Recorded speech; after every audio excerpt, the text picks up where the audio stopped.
présentation, on avait déjà commencé à faire les détours. Nous avons réalisé les détours pour charge type, pour la devise, pour l'exercice et puis recette type. Aujourd'hui, nous allons faire les détours pour rôle et pour l'utilisateur et la transaction.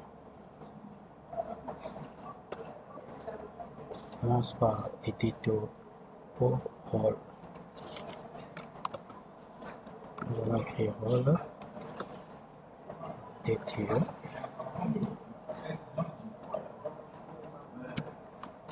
On aura besoin de getter.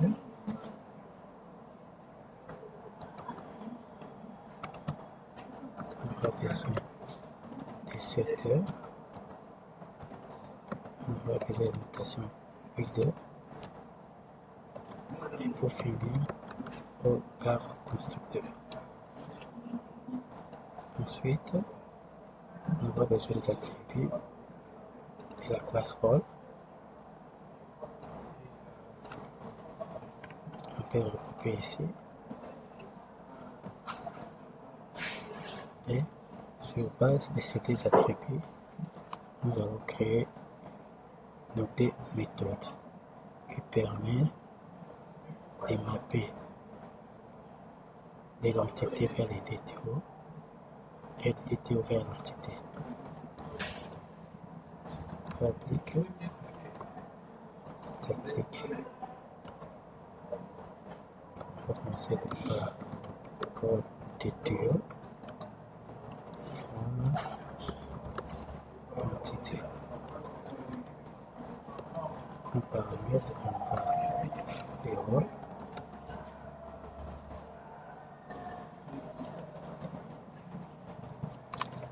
On peut importer le rôle.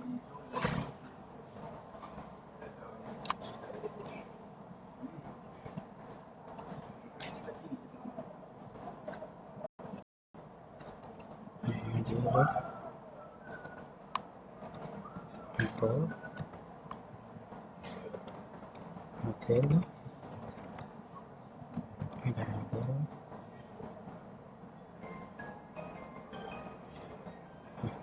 On peut laisser le système proposer. Nous on avance d'abord. Ici on aura return.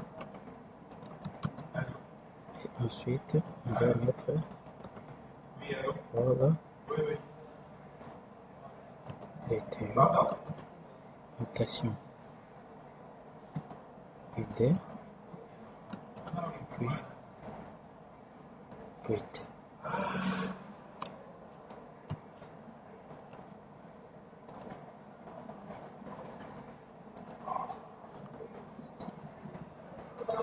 On ne retrouve pas ça. Donc je peux prendre ceci. Je peux ici faire la classe, faire l'appel à la classe rôle. Ici je dois construire ici. On aura ID.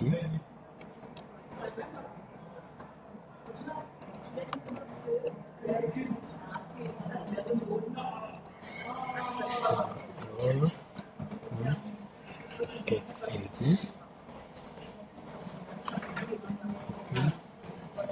Rôle.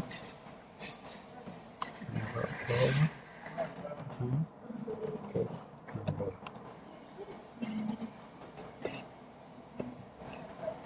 Et ici, on aura la notation build. Avec la même logique, nous allons créer la deuxième méthode pour construire l'entité rôle. Le nom de la méthode, ça sera do entité. Ici, on aura rôle détour.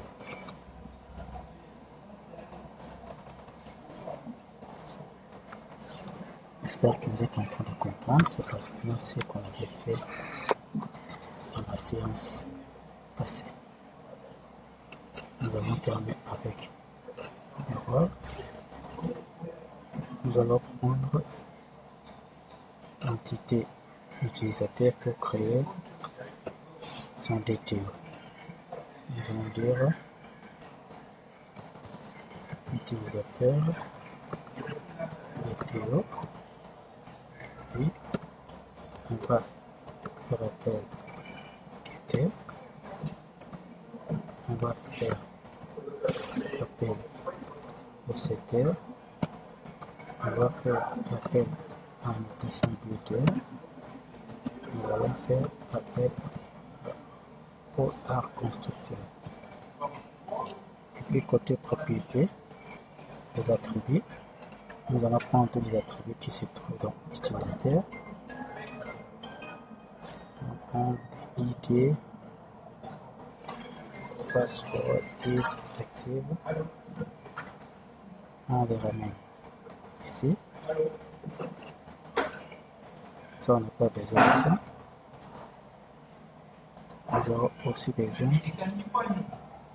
de l'attribut role, qui est un attribut qui va constituer notre clé étrangère de la base.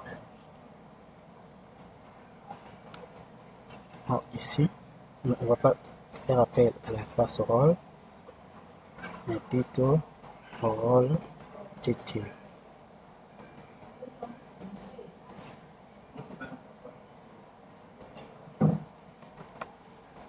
Qu'est-ce qu'il reste à faire? Nous devons construire deux méthodes. Utilisateur DTO from entité. Comme argument, on aura l'utilisateur.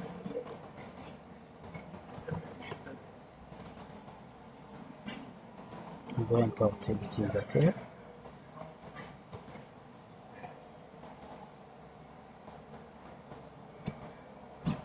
On va return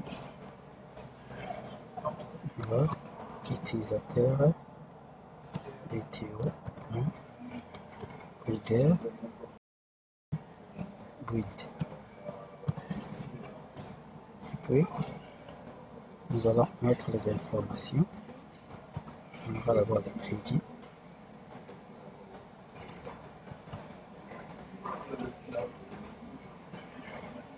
Ensuite, on aura les noms de l'utilisateur.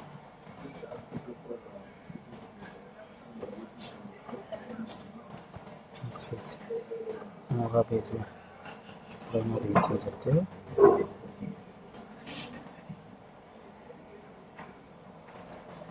Nous aurons de l'email de l'utilisateur.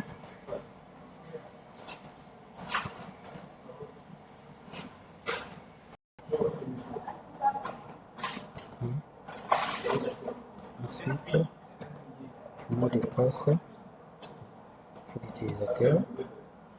Pour finir, on va voir si l'utilisateur est activé ou pas.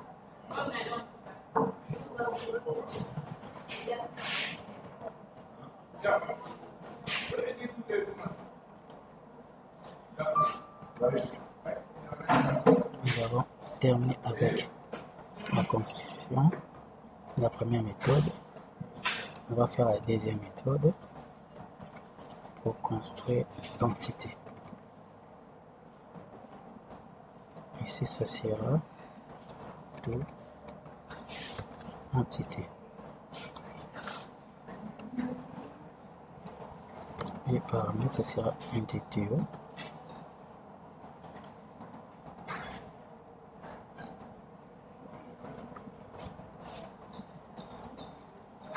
Nous avons oublié l'attribut role. Donc, on va dire ici rôle. Pour construire les rôles, on aura besoin du rôle DTO. from entité, on mettra utilisateur.getRole. Et puis ici, on va dire role, on va dire à partir du modèle role, nous allons appeler la méthode toEntité. Et dans la méthode toEntité, on va l'initialiser par l'objet utilisateur avec la méthode getRole.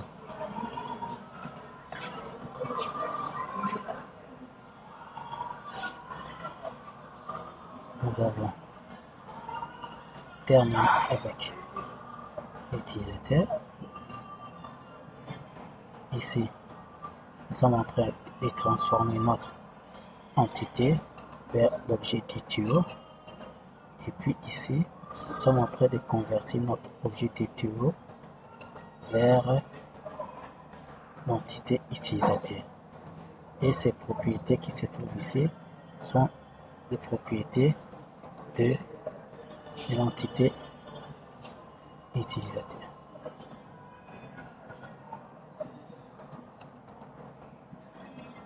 Qu'est-ce qu'il reste à faire? À faire des DTO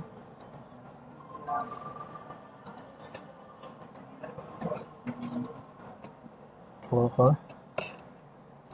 la transaction. On va procéder de la même manière comme nous avons fait pour l'utilisateur. On va dire transaction DTO et ensuite on va faire appel au getter. Ensuite on fait appel au setter. Ensuite on fait appel à l'annotation builder. Et pour finir, un all are constructeur. Une fois qu'on a terminé avec les annotations, nous devons mettre les attributs de la classe. On aura besoin de tout ça.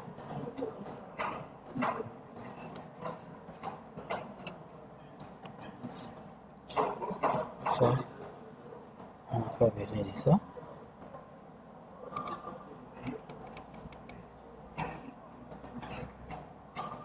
On a besoin de la clé étrangère reset. Nous avons besoin de la clé étrangère charge type.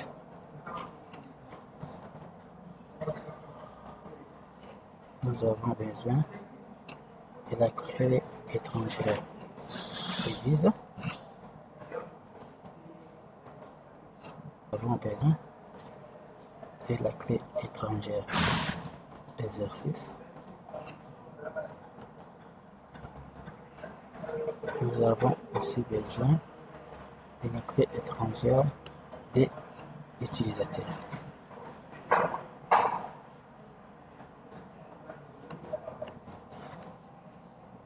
Qu'est-ce qu'il reste à faire? Nous allons construire nos deux méthodes. Public statique transaction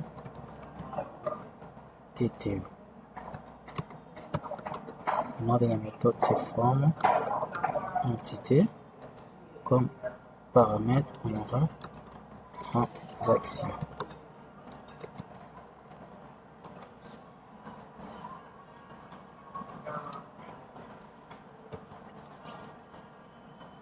Return, on aura transaction DTO point builder point build.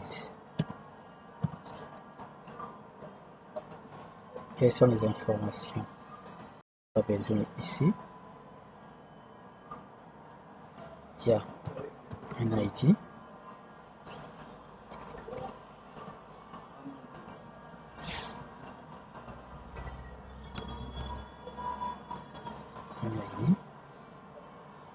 sera ici, il y a ça, un ID point, pardon, un ID. Ici, on aura transaction get ID. Ça, je peux ça ici. Voilà. Après, il y a les types. Point, type. On aura transaction. Point, get type. Ensuite, on aura les montants. Transaction. Point, get montant. Montant en lettres. Ensuite, on va transaction, get montant en lettres. Pour le montant en lettres, on a la référence. Référence, transaction, get référence. Pour la référence, nous avons la description. Transaction, get description. Et puis la date.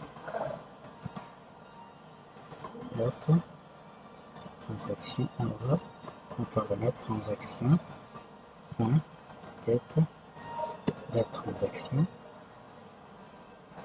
Et puis recette type, c'est une clé étrangère.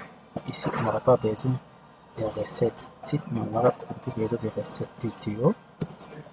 Et l'autre côté, ça sera la charge DTO. Ici aussi, ça sera la devise DTO. Ici, on a beaucoup plus besoin d'exercice DTO. On commence par la recette. On va dire point recette type. Et on fait appel à la recette DTO avec la méthode from recette DTO. Est-ce qu'on avait fait ça? Recette DTO. La méthode va stater recette type DTO. Recette type de quantité. Normalement, on doit l'avoir ici. Le fond, si on a bien appelé. On n'a pas besoin de ça.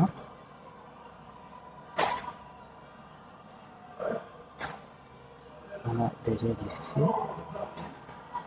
Recette type. Point.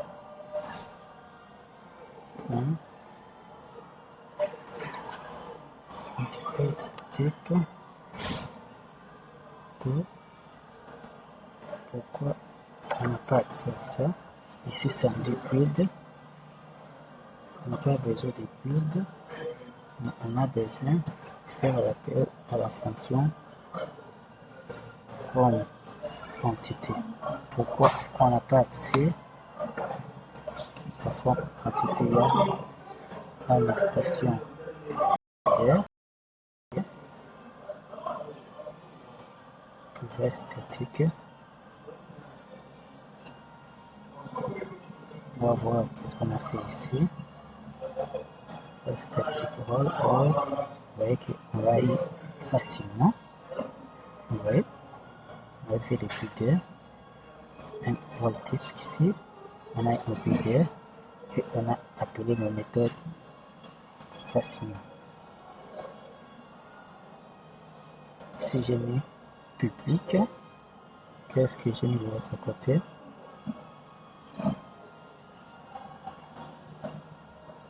J'avais mis statique. Raison pour laquelle on n'a pas accès.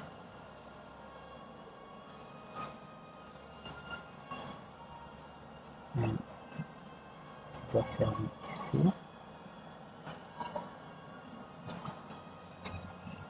Public statique. Ici. Qu'est-ce que j'ai écrit ici? Reste statique. Si le reste, c'est on doit la méthode publique. public statique, public statique.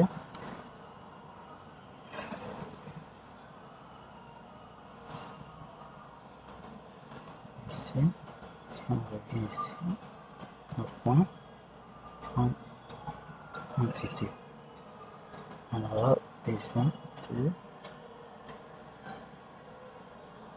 transaction en ce type. Je crois que toutes les méthodes qu'on avait mis privées, on peut les changer en public. Avant d'aller plus loin, échange en public, si c'était déjà public, device aussi, avec les statiques, avec les privés, et rend en public. Donc, vous pouvez aussi changer s'il veut. C'est mieux qu'on laisse nos méthodes en public.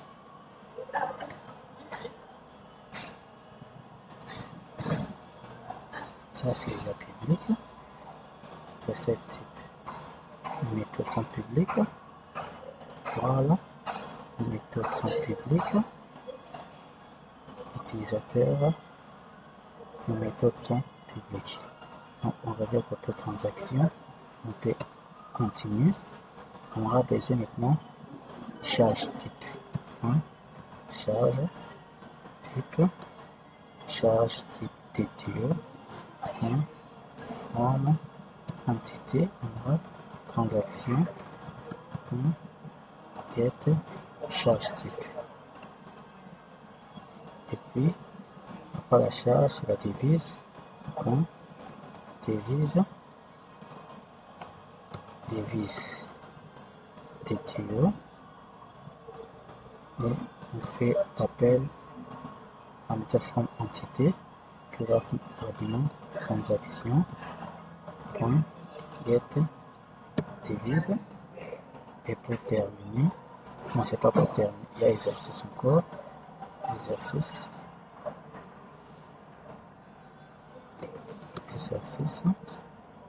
DTO forme entité, puis aura transaction get exercice. Le dernier m'a à faire ici, c'est utilisateur,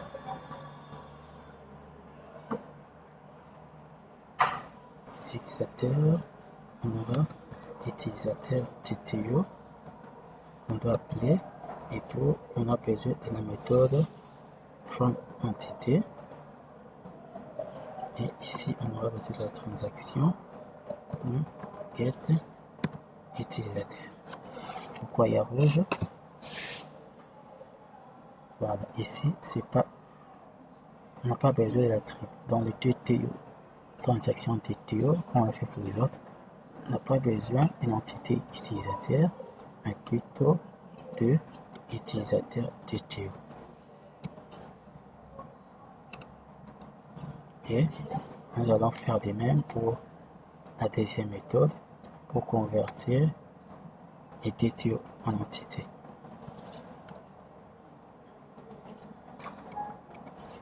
On aura besoin ici des transactions DTO. Ici, on va retourner une transaction, et puis côté, au niveau des clés étrangères, on va faire beaucoup plus appel à la méthode toEntité pour ramener le DTO en entité.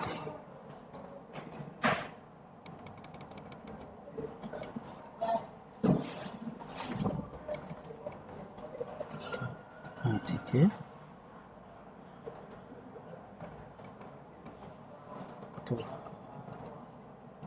toEntité, ici aussi, entité, et ici, mettre toEntité. Si on revient ici, nous avons préféré,